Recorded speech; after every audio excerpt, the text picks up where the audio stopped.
Tonight, it's Election Day in Montana. We're keeping an eye on some local races. I'm Brianna Juneau at Montana Expo Park in Great Falls, where the votes on city candidates and firework regulations are coming in. I'll have an update coming up. I'm Jonathan Ambarian in Helena. Next year, a new face will be added to this gallery of Helena's mayors. I'll have the latest on the final day of the race between Andy Shurtleff and Emily Dean. And later, it's not just the local races in the spotlight. Voters are casting their ballot in multiple states today. I'm Stephanie Liebergen, and coming up, what's at stake and what the results could tell us about how Democrats and Republicans will shape their message for the midterms. From Montana's news leader, this is the MTN 530 News. Good evening, and thank you for trusting MTN for your 530 News. I'm Tim McGonigal. Well, it's Election Day across the Treasure State and around the country. From mayoral to governor and races in between, we will take a look at what's at this election cycle dividing political parties. But first, we want to get to our local elections. We'll get to Helena's race for mayor as well as commissioner in a moment. But first, we have MTN's Brianna Juneau. She's standing by live at Expo Park, where ballot counting is underway. Brianna, as of yesterday, only about 30% of ballots had been cast. So are they seeing a lot more people dropping off ballots tonight? Yeah, Tim, there's been a steady flow of voters at the door here at Exhibition Hall, and Cascade County Election Administrator Terry Thompson says that they are well on track for their predicted 38% voter turnout this election. I would hope by the end of the night that we could get to 37 or 38%. We've had a really good turnout today of voters coming in to vote. So, yeah, we're pretty happy to see the increase since we got the word out that, we didn't see the number of ballots that we kind of had hoped for or anticipated would be coming in. Great Falls residents are voting on whether to ban fireworks that fly or explode, like rockets, Roman candles, and aerial shells, while still allowing sparklers, fountains, and snap caps. A yes vote would mean that you agree with limiting the type of fireworks that can be sold or discharged in the city. A no vote means that you would want to keep things the way they are, not limiting the type of fireworks. Opponents argue a ban would hurt small businesses and be difficult to enforce, while supporters say it's needed to protect people, pets, and property. Two candidates are vying for the race for mayor: incumbent Corey Reeves and his opponent Jasmine Taylor. There are 4 candidates vying for 2 seats on the city commission: Pete Anderson, Joe McKinney, Matt Pipinich, and Casey Schreiner. Pete Anderson is born and raised in Great Falls and owns Bodybuilders Construction. Joe McKinney is a realtor and entrepreneur who formerly served in the Montana House of Representatives. Matt Pipinich owns Luna Coffee Bar in downtown Great Falls and has lived there for the last 6 years. Casey Schreiner is currently Chief Strategy Officer for the Great Falls Community Center. Now, you can drop off ballots here at the Expo Park, as well as the courthouse annex until 8 p.m. tonight. Crews here will be tallying up those votes and expect to have preliminary numbers for you tonight at 10. I'm Brianna Juneau, MTN News. All right, thanks, Brianna, and we look forward to your report at 10. Meanwhile, in Helena, voters are set to choose their next mayor. 2 current city commissioners, Emily Dean and Andy Shurtleff, are competing for that job. MTN senior political reporter Jonathan Ambarian has a final look at the race before the ballots are due back. I'm at the City County building in downtown Helena, and behind me you can see the portraits of the 40 men and women who've served as mayor of Helena. By the end of the night, we'll know who the next will be to be added to this gallery. The 2 candidates have offered voters very different ideas on what the next mayor of Helena's role should be. Andy Shurtleff is executive director of the Montana Building Industry Association. He says he wants to see the mayor be an ambassador for Helena and a liaison between the city and the public. Emily Dean is director of engagement for the Montana School Boards Association. She says the mayor should be someone with experience who can dig deep into the details of city issues. In January, whoever wins will take over from incumbent Mayor Wilmot Collins, who decided not to run for a 3rd term. More than 21,000 ballots have gone out to voters in Helena and East Helena for tonight's election. After a busy day at the county elections office, just over 10,000 ballots have now been returned, almost 48% of the number mailed out. The office has received roughly 2,500 ballots just since Monday afternoon. Both Shurtleff and Dean have told me they're planning to hold election night gatherings with their supporters in downtown Helena. Stay with MTN will bring you updates throughout the night, including hopefully hearing from the winning candidate. In Helena, Jonathan Ambarian, MTN News. And MTN's Madeline Heath has a final look at the candidates before ballots are in later tonight for Helena City Commission. Election day is here and 4 candidates are vying for 2 open seats on the Helena City Commission. Only one of those candidates is an incumbent. Melinda Reed is running for a second term on the Helena City Commission. She is the director of an international human rights organization. She was formerly the executive director of Helena's Friendship Center, and in 2020, she spent several months as the interim city manager.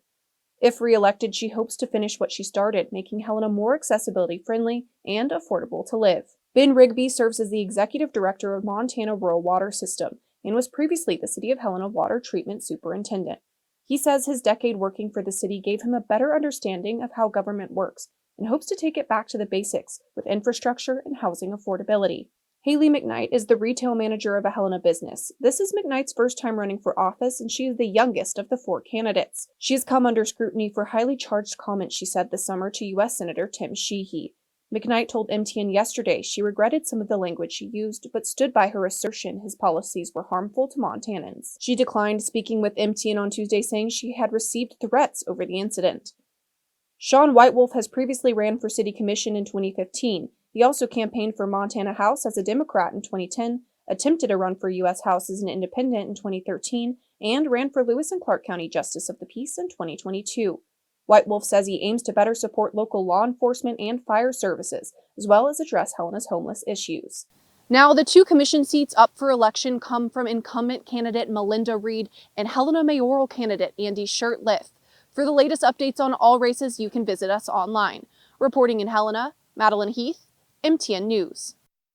Well, voters in several states are heading to the polls today. Elections today could help define divisions within each party and the future of a potential nationwide redistricting battle.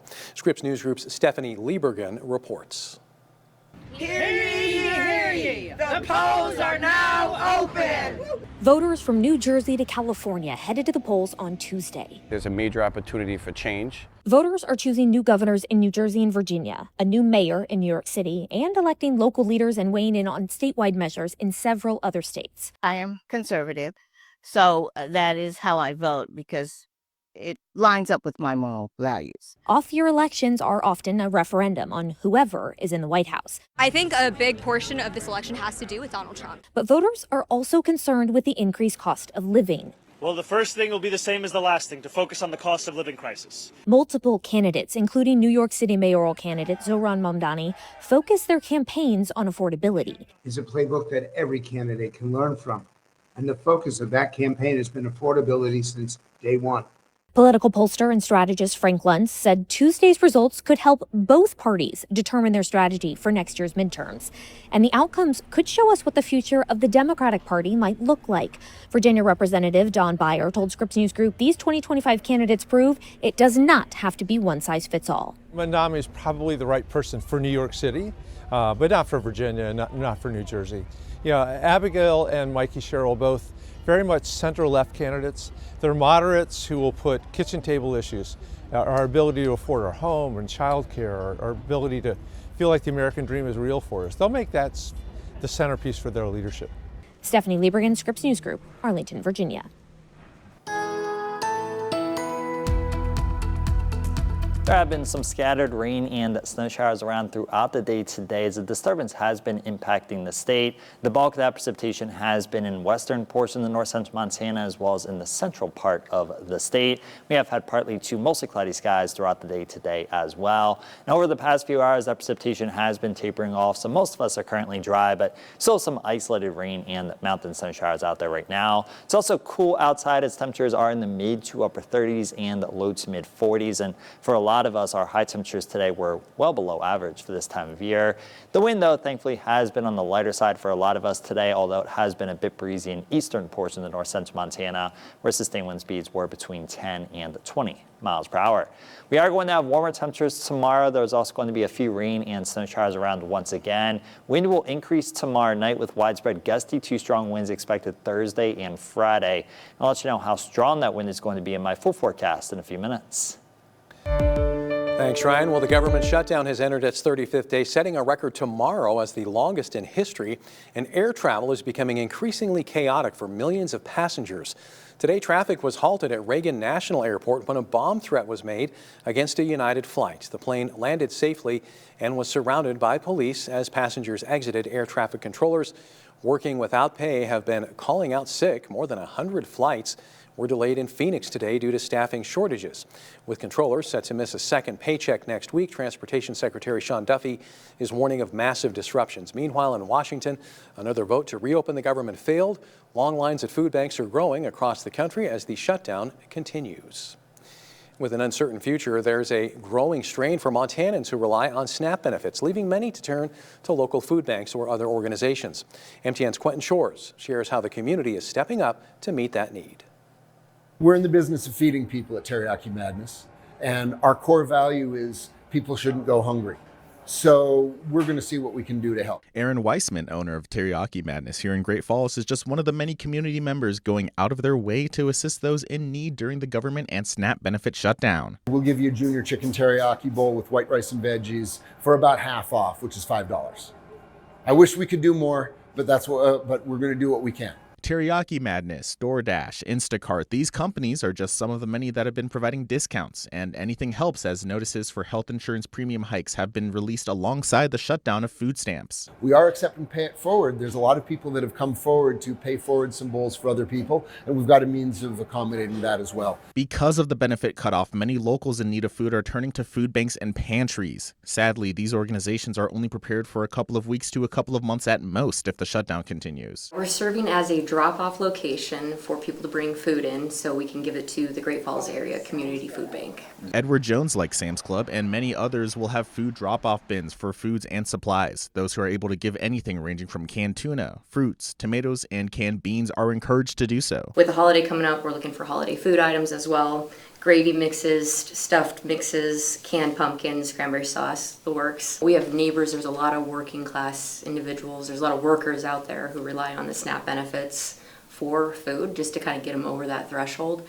And we are just doing our part in the community to be a neighbor to our neighbors and help out in any way we can. Those wanting to help out can pay for a meal at Teriyaki Madness, donate money to the Community Food Bank, and from 8 a.m. to 5 p.m. daily until November 20th, people can donate essential items to food bank bins located across the city. In Great Falls, I'm Quentin Shores, MTN News.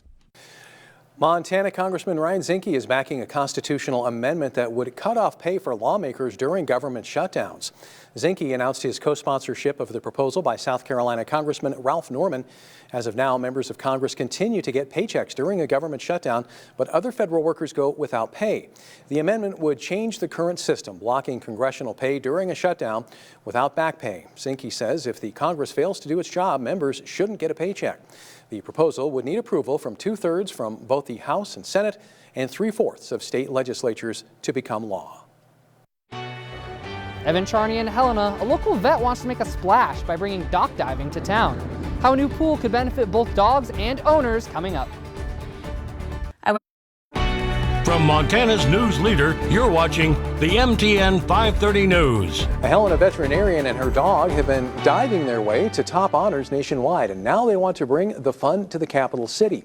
MTN's Evan Charney shows us what exciting adventure they want to share. Sports for dogs are making a splash in Helena. Dock diving is a competitive sport where dogs jump from a dock into a body of water and are judged by distance, height, or time. Autumn Harris first heard about dock diving from a friend back in 2017, and right away, she knew it was something her dog could jump right into. And I was like, wow, she would really love this. Like, she would really enjoy doing this. Harris says dock diving is more than just fun. It also helps strengthen the bond between a dog and their owner.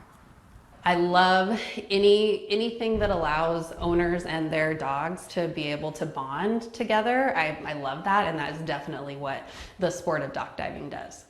Over the years, Autumn and her dogs have won a number of dock diving distance titles, and they've even been invited to nationals. Now, Autumn wants to bring the sport to Helena, and right here behind me by their property is just one of the places that a new pool could go. Right now, the nearest dock diving pool is in Billings, 175 miles away. That makes it hard for Harris and her dog to train regularly. And I think that more and more people would be involved in dock diving if they had the ability to practice with their dogs. There are some obstacles to overcome before a pool becomes a reality. One of them, the cost. One of these specialty pools cost about $20,000. But support from the community is what pushed Autumn to get the fundraising ball rolling. And honestly, it's been really overwhelming. The number of people that have reached out to me on social media, that have reached out to me individually, that have already been willing to give some donations to help us get the pool off of the ground. Once the pool is built, Harris says it will host dock diving events and lessons, and just be open for people and their dogs to enjoy. More information about how to support this cause can be found on our website. In Helena, Evan Charney, MTN News.